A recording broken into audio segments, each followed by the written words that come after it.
Hey there! It's time for another episode of this Tech Tips series.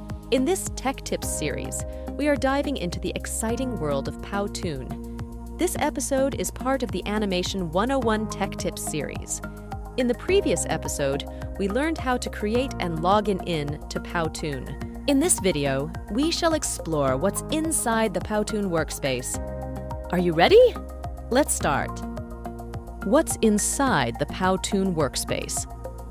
Powtoon's Workspace is designed to be user-friendly and intuitive. It is divided into three sections: Menu, Quick Access, and Toolbox. Menu. On the left side of your screen, you can see the menu bar. It provides access to the following features: Create button, where you can start creating your Powtoon project. Home button, which is simply your Powtoon workspace. Templates button, where you can access different ready-made designs. Import button, where you can upload your own PowerPoint presentation to convert it into Powtoon. And blank button, which lets you design your video or presentation in a blank canvas. You can also see the Powtoon Academy icon, which will direct you to the Powtoon Academy website, which contains all the courses available for you to master Powtoon. Below it, you can also see the Help and More buttons, which when clicked, would lead you to Powtoon websites that provide additional resources, tutorials, and support to assist you in creating your projects.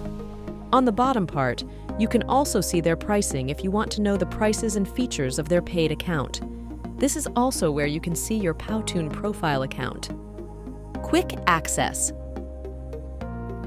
On the upper middle part is Powtoon's Quick Access section, where we can find the different pre-made templates for your project. The options that are available in this section are categorized into different kinds of projects. Right below it, we can see the different recommended and featured templates you can use, depending on your needs and goals for your project. Toolbox. On the right side of your screen, you can see the Powtoon Toolbox. Here you can see a tab called My Powtoons that displays the projects you've done with Powtoon. There is also the Learning Center tab that shows the Powtoon tutorials, webinars, and blogs information. We can also find the Apps and Integration tab that shows the websites and software that you can integrate with Powtoon. And there it is! Go and explore the Powtoon homepage to familiarize yourself even further with the tools and things you can do with Powtoon. In the next Tech Tips episode, we will explore the studio interface in Powtoon. See you there!